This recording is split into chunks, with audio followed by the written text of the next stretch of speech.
Hello everyone, welcome to today's Houdini Vellum tricks and tips session. In today's session, I'm going to talk about the basic of Vellum constraint. So basically, I'll go over how to make a constraint from cloth to collider and how to make a constraint from cloth to cloth. And then we will use the attribute paint node to help us manipulate the strength and the area of constraint. And then lastly, we'll look at how can we animate the attribute on the constraint, because it might not be as obvious as we think. For the demo scene, I'll upload it and I'll put the link down in the video description. If we have a look at the scene, there will be a very basic Vellum cloth setup. Basically, we have 2 cloths and 1 collider. For the grid, we use the default Vellum constraint configure cloth, and for the torus, we use the default Vellum constraint configure balloon, and we have a sphere as a collider. And for each cloth, I plug it into the Vellum pack, I merge them together, and then I unpack it before plugging it back into the Vellum solver.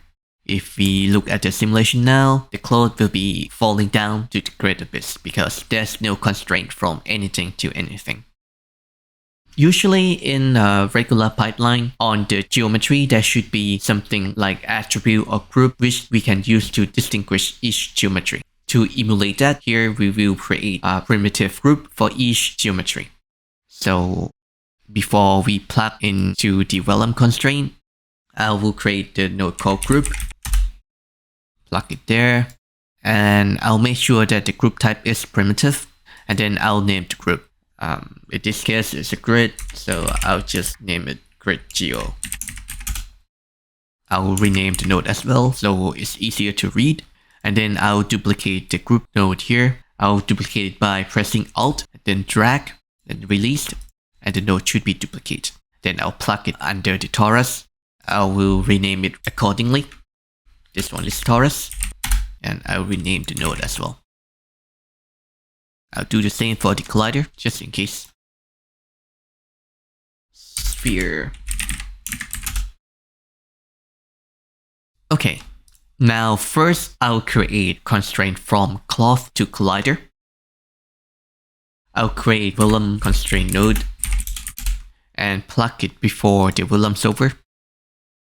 And for the constraint type, I will change it to attach to geometry.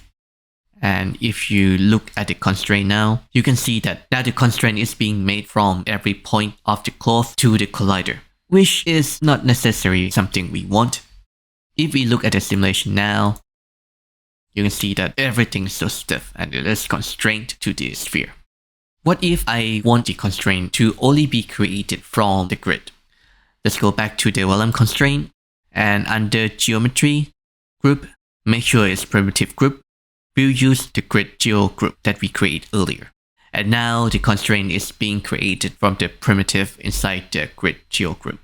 If we play the simulation right now, you can see that only the grid is now constrained to the collider, and the torus should fall into the great nothingness. And what if I just want to create the constraint from the tip of the grid to the collider? In this case, I'll use the attribute paint. I'll plug it under the group, why not? And if your brush is not showing up, have your cursor on the scene view and press enter. And now the geometry will turn purple and your brush should appear under your cursor. And technically you can start painting, but before you paint, let's go to the attribute tab here and make sure we rename our attribute properly. In this case, I'm going to paint grid tip. Then I'll just paint it like this, maybe. I'll smooth the edge out a bit. So I'll just go to smooth, fill, just click it a few times.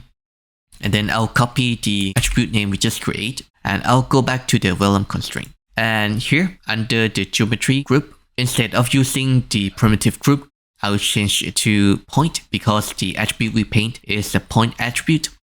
And I'll just paste the attribute name grid tip here. And as you realize, it's not really working because the attribute we paint is not a group. So to make it know that it is an attribute, we need to have @ symbol in front of it. But if we use the attribute right off the bat, it's not going to work. I'll have to specify the value of the attribute as well. In this case, I want to create the constraint from any point which grid tip attribute has the value more than 0. If we hover our cursor on the node and go to the eye icon here, node info, and then click on the grid tip, we can visualize what we paint earlier. Now you can see that for every single point we paint, it will create the constraint. If we play the simulation right now, let's go back to the Vellum post-process. It's working quite well. Now only the tip of the grid is constrained to the sphere. And now the result might not be easy to see, so I'll just add some wind to the simulation. The way you can add wind is to go inside the Vellum solver, and I will create the node pop wind. I'll need to plug it into the output force here. If you create the pop wind and you don't plug it into the output force, then the wind will not have the effect on the simulation, basically. And if we look at the axis here on the bottom left, I want the wind to blow backward in the -c direction. And I want the wind to blow upward a little on the y direction. So here, for the wind velocity, I'll set y direction to 1 and c direction to -1. I'll set the amplitude to 5 and maybe swirl size to 2. And if we play the simulation right now, you can see that the grid and the torus is being blown backward and a little bit of upward movement. If we go back into the sub context, I'll select the Vellum process again. You can see that the area we paint, there's some drop off, there's some point that have lower value than the other. But because we tell the constraint to look at the attribute on the point, and no matter amount the value, if it's more than 0, then create a constraint. So the constraint strength is not being determined by what we paint. What if we want the constraint strength to be influenced by what we paint? If we go to the Vellum constraint, I will copy the grid tip attribute here. And I will go to the stress section and I will play with the stiffness value here. And behind the value, there is an option to scale by attribute. And I'll use the attribute we paint here. And if we simulate now, the constraint strength will be scaled by the attribute we paint. So now, if we see the point in the area we have a very low value, the strength of the constraint will also be lower, I'll say. Alright, now we know how to make constraint from cloth to collider. Before we move on, let's just rename our constraint so it will not be confusing later. This one is attached to geometry constraint. I'll just have ATG here. It's being created from the grid to the collider. And now I'll create the constraint from cloth to the cloth. Let's say I want to create the constraint from torus to the grid. I will create the node Vellum constraint again. Plug it under the previous constraint. I'll turn off the visualization as well. And I'll change the constraint type to stitch points. And we also need to specify where we want the constraint to be made from and where will the constraint point to. Where we want the constraint to be created from, we go to geometry, we go to group, make sure it's primitive group. I'll select the torus geo primitive group. And to which geometry, we will go to the target geometry, target group, make sure it's primitive. I'll select the grid geo primitive group. And now you can see that the constraint is being created from the whole torus to the grid. And if we look at the simulation right now, let's go back to Vellum post-process. Oh, and in the Vellum post-process, I forgot to visualize the stitch points. So let's turn that on as well. If we play the simulation right now, the whole torus is being constrained to the grid and it's very stiff. So if I want the constraint to only be created from the tip of the torus to the grid, we can do the same trick as last time. We can just create the attribute paint.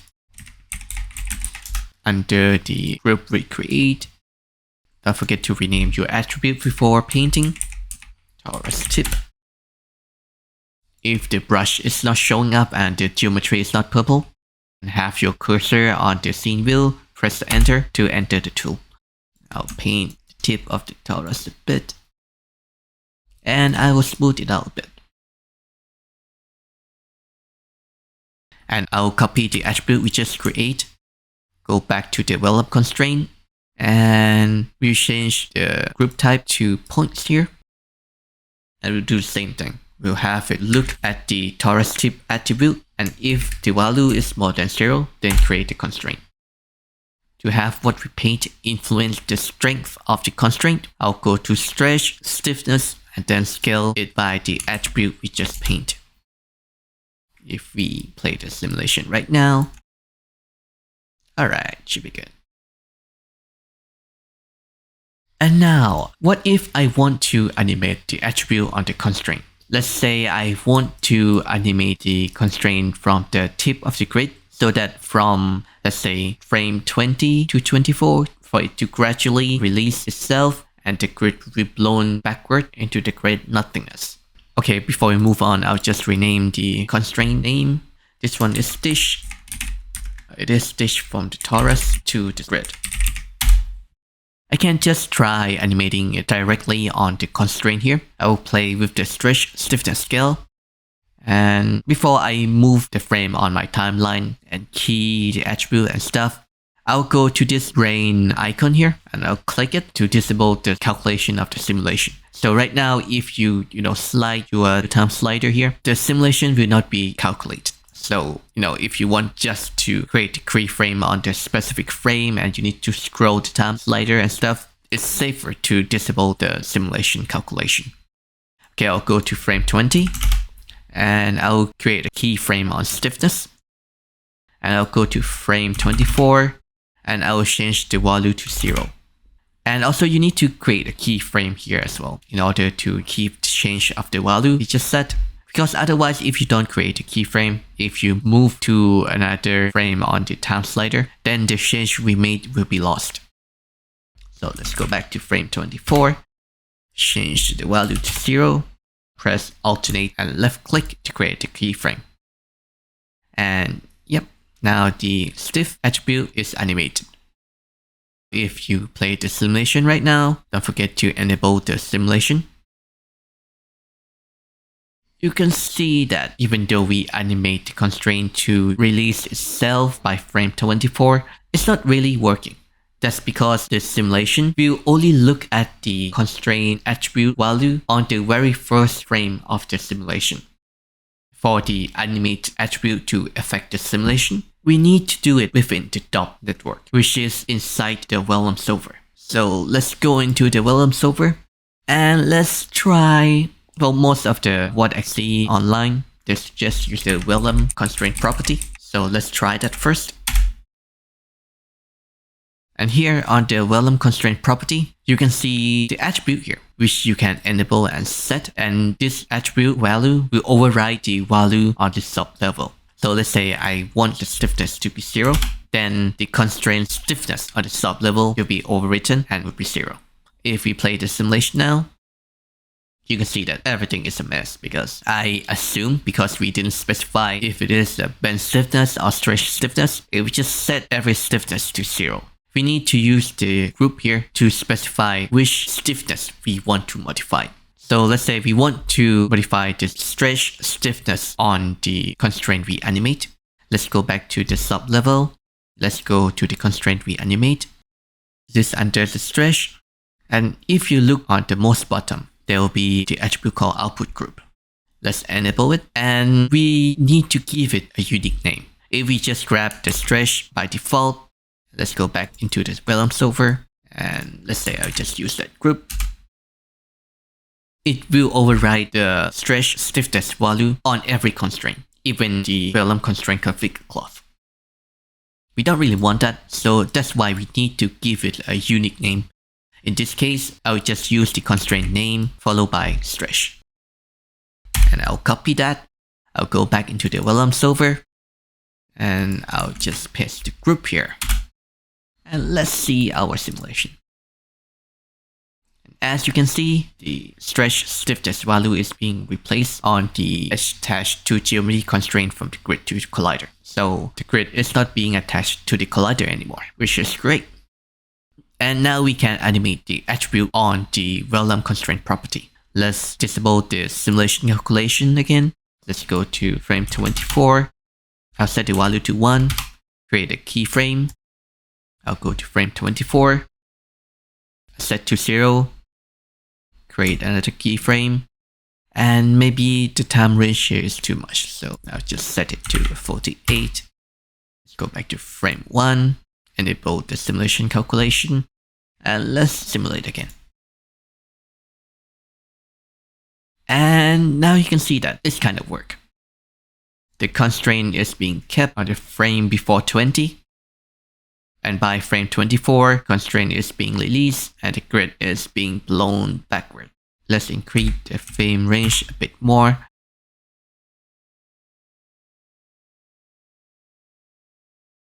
But you might have noticed that the constraint on the tip is not as firm as before.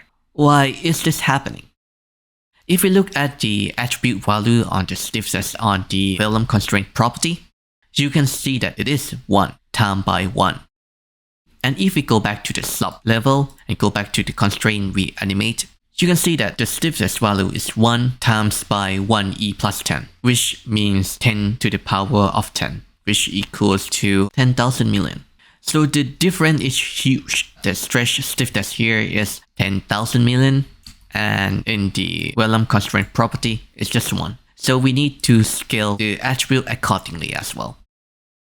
So if we simulate it now, you can see that the constraint is being firm again. So that's nice. It almost worked, I would say. The problem is, let's go back to the Vellum post process, and I'll go to the node info and visualize the attribute we paint, which is the grid tip. And if we look at the constraint here, you can see that the strength of the constraint now is not being influenced by the attribute we paint anymore. Why is that? Let's go back to the constraint we animate. You can see that the stiffness value is being timed by 10,000 million, and it is being scaled by the grid tip attribute we paint. And if we go back into the Vellum solver, go back to the Vellum constraint property, you can see that there's no option for the attribute to be scaled by any attribute. Technically, we can just use Vex to bring in the attribute we paint and then times it by the stiffness value, right? But as far as I'm concerned, I tried Vex on this Vellum constraint property node before. It's not really working. I consult the forum and it seems like the Vex on Vellum constraint property node is kind of wonky. So even though we say the stiffness attribute, I want it to time itself by the attribute we paint, which is grid tip. Don't forget the semicolon. It's not really working. The animation key is there, but what we paint is still not affecting the constraint.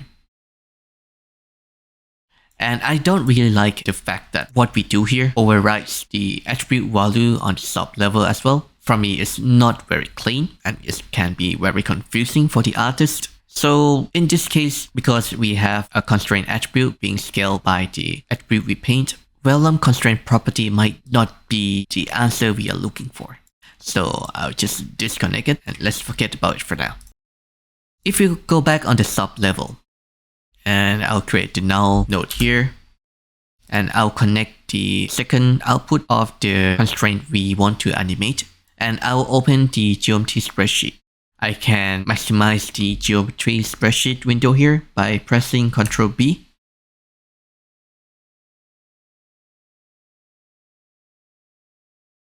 Let's make sure it's on primitive here. And let's look at the stiffness value here. And if we scroll the time slider, you can see that the stiffness value we animate earlier is being stored as a primitive attribute on the geometry. So what we really need to do is very simple. We just need to find a way for the dot network to read from this attribute. Let's go back into the dot context. Go back to the Vellum solver. I'll create a node called geometry Wrangle. Plug it in. Make sure the group type is primitive. Run over primitive. And for the group, I'll just copy the group from the Vellum constraint property here. Place it here. And before we write the code, let's go to data bindings and change the geometry to constraint geometry. And let's go to the input tab and change input to the second context geometry. What does this mean? The second context geometry is basically the second input to the dot network, which is the constraint geometry. And let's write a code. So basically, I just want the stiffness value on this constraint primitive to read from the primitive from the input 2. The input index starts from 0. So input 1 is 0, input 2 is 1. So here I want it to read from the geometry from the input 2, which is index 1. I want it to read the stiffness attribute, and we need to give it the attribute index to read this stiffness attribute from. For the attribute index, let's go back to subnetwork and go back to null and go back to geometry spreadsheet. You can see the number on the most left here. This is primitive number. So technically, we can use primitive number as attribute index. Let's go back to Vellum Solver. Let's go back to geometry Wrangle. And here, I'll use primitive number. Primitive number is @primnum. Don't forget the semicolon. And technically, it should work. Let's look at the simulation. You can see that now even the animation we did is gone and the constraint on the tip looks very weird. Why is that? It is because of this primitive number.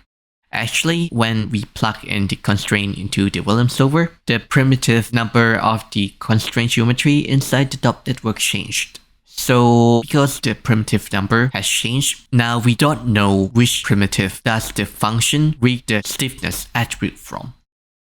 That's not ideal. So what we can do is to create another primitive attribute on the constraint as an attribute index reference. I'll just create the attribute Wrangle node. And I will plug in the constraint geometry to the input 1. For the output, I'll plug it back to the Vellum Solver. On the attribute Wrangle, don't forget to change the group type to primitive and run over primitive. Let's open the geometry spreadsheet for a bit. I'll create the attribute called attribute index is equal to primnum. Don't forget the semicolon. And as you can see, the attribute index attribute is being created.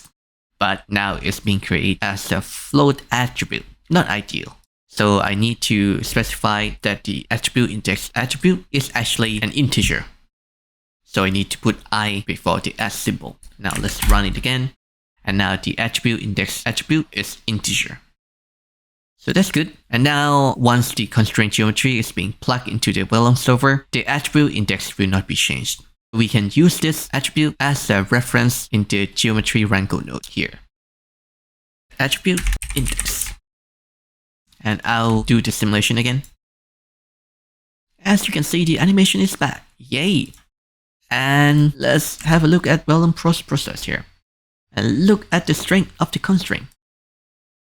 The paint map we did is influencing the strength of the constraint. And the constraint releases itself after frame 24. And that's how I would animate Vellum constraint attribute. It works pretty well when you have a paint map which scales the attribute on the constraint.